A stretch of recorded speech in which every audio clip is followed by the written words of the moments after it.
Absolutely. Absolutely. I think without a doubt, if you have any interest or curiosity about it, you should apply.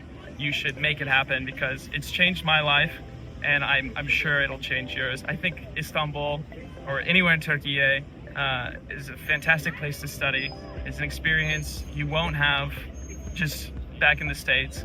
The experience of being a bit of an outsider, a foreigner, you get to understand yourself better. You get to understand the world a little better. I absolutely would recommend it. This master's program has been so fundamental for me to understand where I might have a future in academia, if I might have a future in academia, for me to work through those questions and to understand what it really means to be an academic. Right now, I am very thankful to an experience I had with another Fulbright scholar who was visiting here last year as a professor, Professor Faisal Hussein, who teaches environmental history. I took his class, it was incredible, and I got to write about this campus, about Boğaziçi University's history, back when it was started as Robert College, as an American school.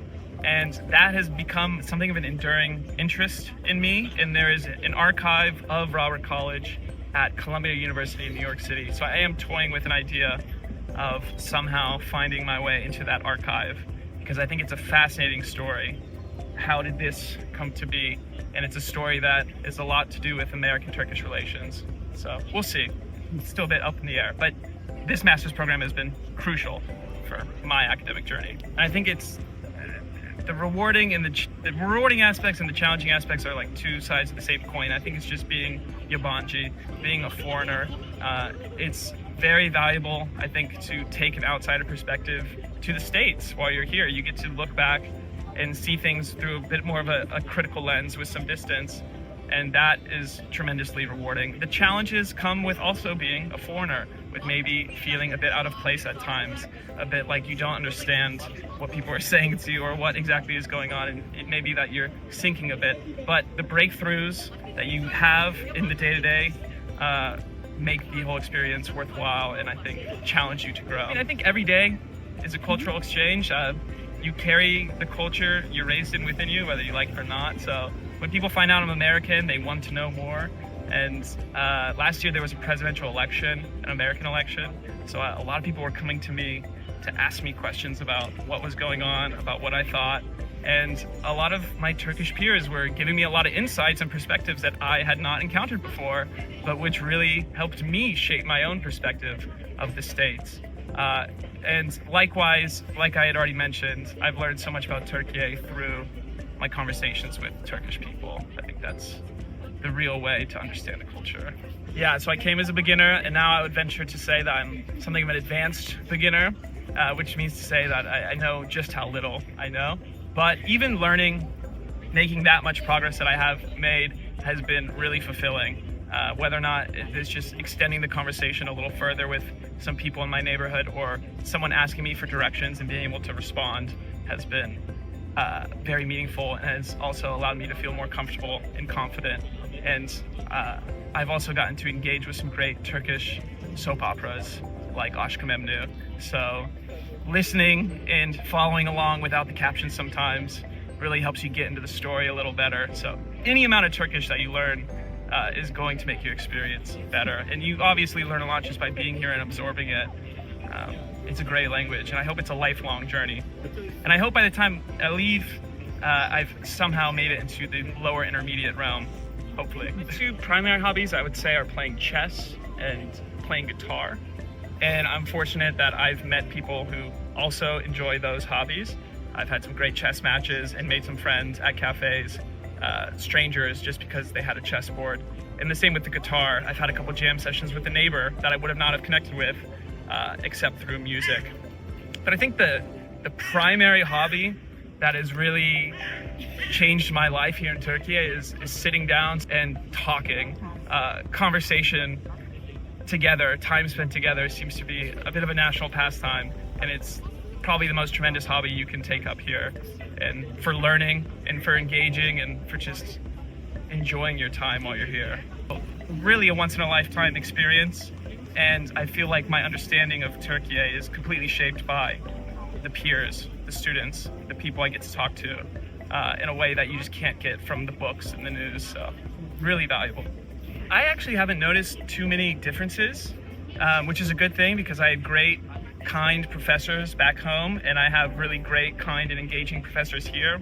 I think there's like a generalization or a stereotype I've heard that in Türkiye there's more of like a hierarchy, like there's more of a gap between the professor and the students. But in my department, the history department here at Boğaziçi, that has not been the case at all. Like I found my professors totally engaging, totally accessible. In fact, I even had the chance to take a class on Byzantine history with Professor Nevra Necapoğlu, who's a legend.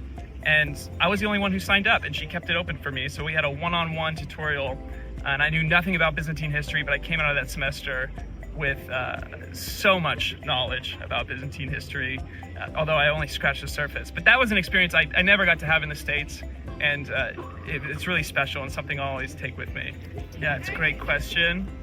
So my thesis advisor, Professor Cengiz Curley, and another scholar, Nurçin Aleri, in 2013, they started a documentation and archive center here on campus where they kind of collected all the different archives, digitized them, cataloged them, and started putting out information about them online. And that's how I was able to learn about the Scott family collection. And it really caught my eye because it has such a wide scope of material. I think you asked like what interested me the most. I wouldn't say it was the letters or the diaries, but maybe just everything in total, and how long these documents span from in Evelyn Thompson Scott's life, over 6 decades of her life, from her teenage years to her final years here on campus. She was writing letters, keeping diaries, and she left that all to the university. So it's the time frame that really intrigued me about the archive. There's been a few. One was that when she was writing letters while at Cambridge in college, she was telling her mother, her friend, or whoever she was writing to keep the letters, which shows me that she had this vision for herself as creating this collection over the course of her life that will tell a story. And she had an intentionality with what she was writing and saying.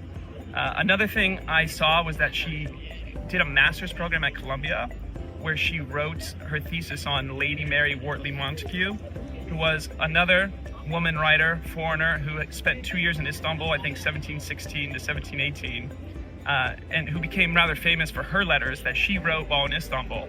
And Evelyn's thesis is, one, trying to figure out who was the real Lady Mary Wortley Montagu, and two, what was her contribution to her times. And in a way, my thesis is paralleling her thesis as I'm asking these same questions about Evelyn and her contribution while she was writing letters here in Istanbul. So that was an unexpected and exciting discovery, and I'm trying to understand how much or if Evelyn saw a bit of herself in the project of Lady Mary Wortley Montagu. Right, so that was my initial idea coming into this project, was that I would be able to draw all these connections between the starting of the Republic and the major changes that Ataturk and his parliament were engaging in here in Türkiye, and how that connected with Evelyn's life. But I've had to go the other way because Evelyn was writing a lot about her day-to-day life, about getting tea with friends, about playing tennis, about attending talks on campus. It's a very individual focus. As you can imagine, if you're keeping a diary, you're maybe not writing all the time about what's going on in the wider nation. But what I think is interesting is if you have this individual and you can learn about their community on campus, and then you can learn about the institution itself, which was Robert College, over time, I think it'll become clear how that was being affected, or maybe wasn't being affected by the wider changes in Türkiye. It's an ongoing question, but for now I've been intrigued by just the dailiness of the material and how she was keeping track of everyone she was seeing, everyone she was talking to, and how through all those major changes, she was living her life.